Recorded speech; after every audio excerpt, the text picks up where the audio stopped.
The Tao that can be told is not the eternal Tao. The name that can be named is not the eternal name.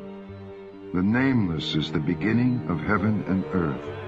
The named is the mother of 10,000 things.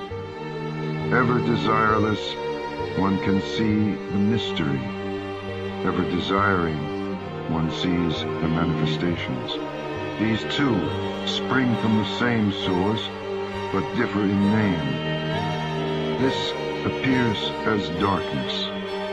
Darkness within darkness. The gate to all mystery.